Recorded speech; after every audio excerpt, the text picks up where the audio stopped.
जय माता दी भक्तों, आज हम नवरात्रा की कथा सुनेंगे जो माता को अति प्रिय है।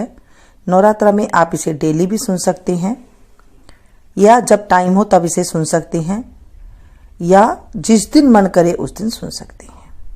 बोलिए मैया रानी की जय। ये कथा बहुत ही पौराणिक है। बृहस्पति जी बोले, हे ब्राह्मण, आप अत्यंत बुद्धिमान, सर्वशास्त्र और चारों वेदों के जानने वाले में श्रेष्ठ है। प्रभु कृपा कर मेरा वचन सुनो। चैत, अश्विन, माघ और आषाढ़ के शुक्ल पक्ष में नवरात्रा का व्रत और उत्सव क्यों किया जाता है? हे भगवान, इस व्रत का क्या फल है? किस प्रकार करना उचित है? और पहले इस व्रत को किसने किया है, सो विस्तार से कहो। बृहस्पति जी का ऐसा वचन सुनकर ब्रह्मा जी कहने लगे कि हे बृहस्पति, प्राणियों के हित करने की इच्छा से तुमने बहुत अच्छा प्रश्न किया है। जो मनुष्य मनोरथ पुण्य करने वाली दुर्गा, महादेव, सूर्य और नारायण का ध्यान करते हैं वे मनुष्य धन्य हैं। यह नवरात्रा व्रत संपूर्ण कामनाओं को पूर्ण करने वाला है।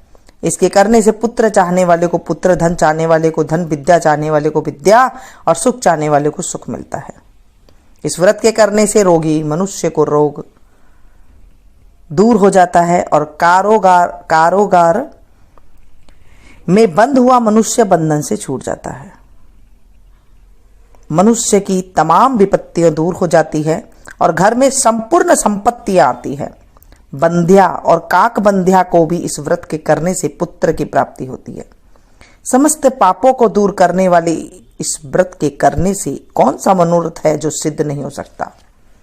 जो प्राणी इस अलभ्य मनुष्य की देह को पाकर भी नवरात्रा का व्रत नहीं करता है वह माता पिता से हीन हो जाता है और वह अनेक दुखों को भोगता है।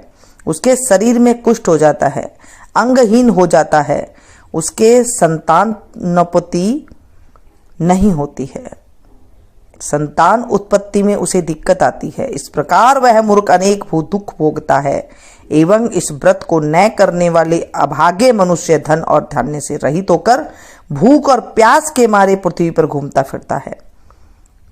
जो सधवा स्त्री भूल से भी इस व्रत को नहीं करती है वह पतिहीन होकर नाना दुखों को भोगती है। यदि इस व्रत के करने वाले मनुष्य सारे दिन उपवास न कर सके तो एक समय का फलाहार करे, फलाहार न कर सके तो एक समय का भोजन करे और उस दिन बांधवों के सहित नवरात्रा व्रत की कथा का श्रवण करे। हे बृहस्पति, जिसने पहले इस महाव्रत को किया उसका पवित्र इतिहास मैं तुम्हें सुनाता हूं, तुम सावधान होकर सुनो। इस प्रकार ब्रह्मा जी का वचन सुनकर बृहस्पति जी बोले, हे ब्राह्मण, मनुष्य को कल्याण करने वाले इस व्रत के इतिहास को मेरे लिए कहो। मैं सावधान होकर सुन रहा हूं। आपकी शरण आए हुए मुझ पर कृपा करो। ब्रह्मा जी बोले, पीठत नामक मनोहर नगर में एक अनाथ नाम का ब्राह्मण रहता था। वह भगवती दुर्गा का भक्त था। उसके संपूर्ण सद्गुणों से युक्त मानो ब्रह्मा की सबसे पहली रचना हो ऐसी यथार्थ नाम वाली सुमति नाम की एक अत्यंत सुंदर पुत्री पैदा हुई। वह कन्या सुमति अपने पिता के घर बालकपन में अपने सहेलियों के साथ क्रीड़ा करती हुई इस प्रकार बढ़ने लगी जैसे शुक्ल पक्ष की कला बढ़ती है। उसका पिता प्रतिदिन जब दुर्गा की पूजा और होम किया करता था वह उस समय भी नियम से वहां उपस्थित होती थी। एक दिन वह सुमति अपनी सखियों के साथ खेलने लग गई और भगवती के पूजन में उपस्थित नहीं हुई। उसके पिता को पुत्री के ऐसे असावधानी देखकर क्रोध आया और पुत्री से कहने लगा, हे दुष्पुत्री, आज प्रभात से तूने भगवती का पूजन नहीं किया, इस कारण मैं किसी कुष्ठी और दरिद्र व्यक्ति के साथ तेरा विवाह करूंगा। इस प्रकार कुपित पिता का वचन सुनकर सुमति को बड़ा दुख हुआ और पिता से कहने लगी, हे पिताजी, मैं आपकी कन्या हूं, मैं सब तरह से आपके अधीन हूं, जैसे आपकी इच्छा हो मेरा विवाह कर सकती हैं, होगा वही जो मेरे भाग्य में लिखा है। मेरा तो इस पर पूर्ण विश्वास है। मनुष्य जाने कितने मनोरथों का चिंतन करता है पर होता वही है जो भाग्य में विधाता ने लिखा है। जो जैसा कर्म करता है उसको फल भी उसी कर्म के अनुसार ही मिलता है, क्योंकि कर्म करना मनुष्य के अधीन है पर फल देव के अधीन है। जैसे अग्नि में पड़े हुए तृणादि उसको अधिक प्रदीप्त कर देते हैं, उसी प्रकार अपनी कन्या के ऐसे निर्भयता से कहे हुए वचन सुनकर ब्राह्मण को और अधिक क्रोध आया। तब उसने अपनी कन्या को कुष्टी के साथ विवाह कर दिया और अत्यंत क्रुद्ध होकर पुत्री से कहने लगा, जाओ जाओ जल्दी जाओ, अपने कर्म का फल भोगो, देखे भला भाग्य के भरोसे रहकर क्या करती है। इस प्रकार से कहे हुए पिता के कटु वचनों से सुनकर सुमति मन में विचार करने लगी, अहो मेरा बड़ा दुर्भाग्य है कि मुझे ऐसा पति मिला। इस तरह अपने दुख को विचार करती हुई सुमति अपने पति के साथ वन में चली गई और भाग्यवश उस स्थान पर उन्होंने रात बड़े कष्ट से व्यतीत की। उस गरीब बालिका की ऐसी दशा देखकर भगवती पुण्य के प्रभाव से पूर्व में पुण्य के प्रभाव से प्रकट होकर सुमति से कहने लगी, हे ब्राह्मणी, मैं तुम पर प्रसन्न हूं, तुम जो चाहे सो वरदान मांग सकती हो, मैं प्रसन्न होने पर मनवांछित फल देने वाली हूं। इस प्रकार भगवती दुर्गा का वचन सुनकर ब्राह्मणी के कहने लगी कि आप कौन हो जो मुझ पर प्रसन्न हुई हो, यह सब मेरे लिए कहो, मैं अपनी कृपा दृष्टि से मुझ दीन दासी की कृतार्थ करो। ऐसा ब्राह्मणी के वचन सुनकर देवी कहने लगी कि मैं आदि शक्ति हूं और मैं ही ब्रह्म विद्या और सरस्वती हूं। मैं प्रसन्न होने पर प्राणियों के दुख दूर कर उनको सुख प्रदान करती हूं। हे ब्राह्मणी, मैं तुझ पर तेरे पूर्व जन्म के पुण्य के प्रताप से प्रसन्न हूं। मैं तुम्हारे पूर्व जन्म का वृत्तांत सुनाती हूं, सुनो। तू पूर्व जन्म में निषाद भील की स्त्री थी और अति पतिव्रता थी। एक दिन तेरे पति निषाद ने चोरी की। चोरी करने के कारण तुम दोनों को सिपाहियों ने पकड़ लिया और ले जाकर जेल खाने में कैद कर दिया। उन लोगों ने तेरे को और तेरे पति को भोजन भी नहीं दिया। इस प्रकार नवरात्रा के दिनों में तुमने न तो कुछ खाया और न जल पिया। इस प्रकार के 9 दिन तक नवरात्रा का व्रत हो गया। हे ब्राह्मणी, उन दिनों में जो व्रत हुआ उस व्रत के प्रभाव से प्रसन्न होकर तुम्हें मनवांछित वस्तु दे रही हूं। तुम्हारी जो इच्छा हो सो मांगो। इस प्रकार दुर्गा के कहे हुए इस वचन को सुनकर ब्राह्मणी बोली, अगर आप मुझ पर प्रसन्न हो तो हे दुर्गे, मैं आपको प्रणाम करती हूँ, कृपा कर मेरे पति को कोढ़ से दूर करो। देवी कहने लगी कि उन दिनों में जो तुमने व्रत किया उस व्रत का 1 दिन का पुण्य अपने पति का कोढ़ दूर करने का अर्पण करो।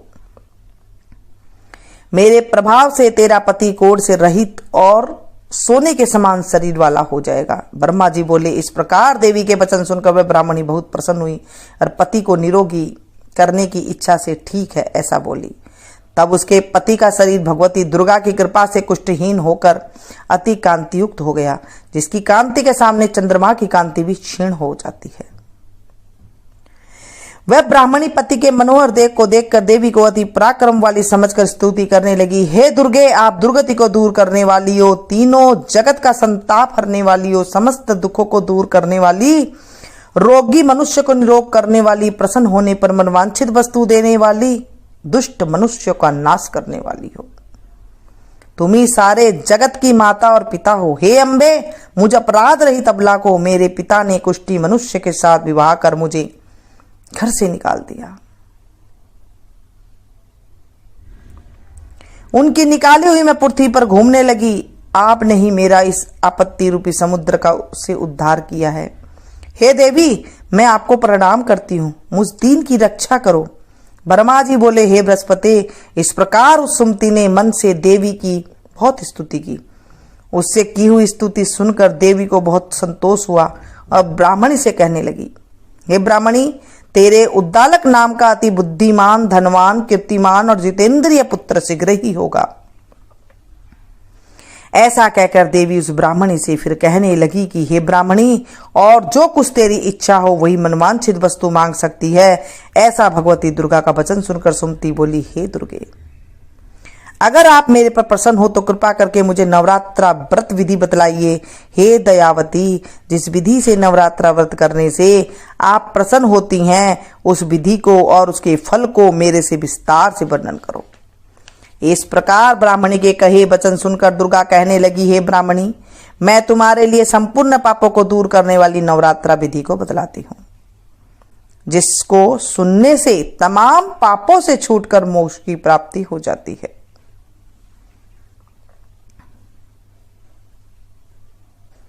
अश्विनी मास के शुक्ल पक्ष की प्रतिपदा से लेकर चैत्र मास की शुक्ल पक्ष की प्रतिपदा से लेकर 9 दिन तक विधि पूर्वक व्रत करे। यदि दिन भर व्रत न कर सके तो एक समय फलाहार करे, ब्राह्मणों से पूछकर घट स्थापना करे और वाटिका बनाकर उसको प्रतिदिन जल से सींचे। महाकाली, महालक्ष्मी और महासरस्वती इनकी मूर्तियां बनाकर उनको नित्य विधि सहित पूजा और पुष्पों से विधि पूर्वक अर्घ दे। बिजोरा के फूल से अर्घ देने से रूप की प्राप्ति होती है और जायफल से कीर्ति और दाग से कार्य की सिद्धि होती है। आंवले से सुख और केले से आभूषण की प्राप्ति होती है। इस प्रकार फलों के अर्घ देकर यथाविधि हवन करे। खांड, घी, गेहूं, शहद, जौ, तिल, सूखा बिलफल, नारियल, दाख और कदम इनसे हवन करे। गेहूं से होम करने से लक्ष्मी की प्राप्ति होती है। खीर से, चंपा के फूलों से धन और पत्तों से तेज और सुख की प्राप्ति होती है।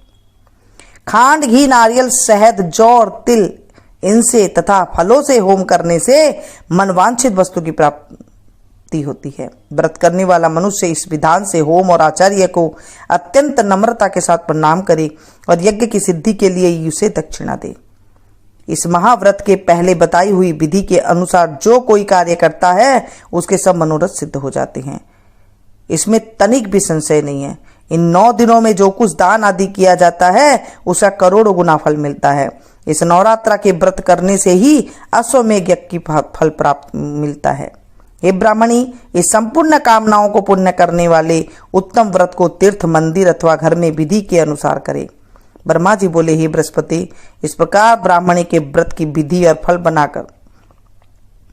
बताकर देवी अंतर्ध्यान हो गई। जो पुरुष या स्त्री इस व्रत को भक्ति पूर्वक करता है इस लोक में सुख पाकर अंत में दुर्लभ मोक्ष को प्राप्त होता है।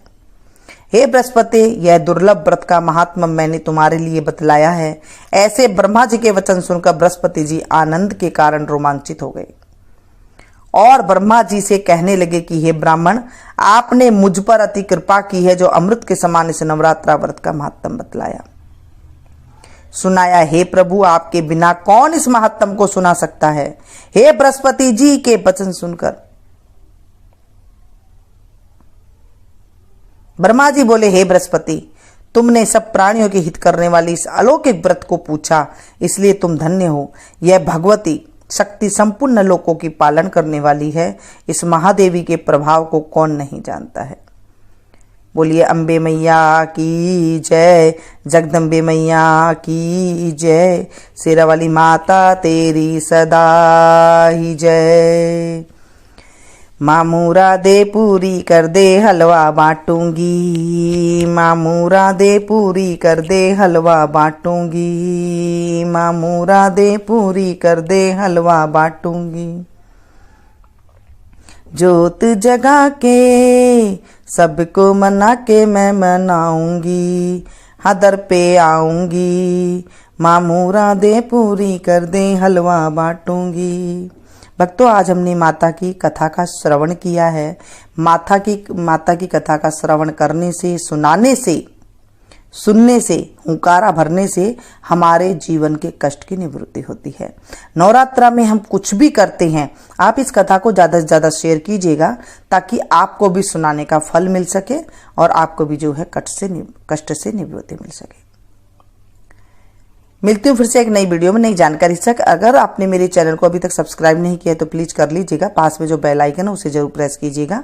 इससे होगा ये जब भी जैसे भी मैं कोई वीडियो अपलोड करूँगी उसकी जानकारी आपको तुरंत मिल जाएगी और आप कोई भी वीडियो को मेरी मिस नहीं कर सकेंगे।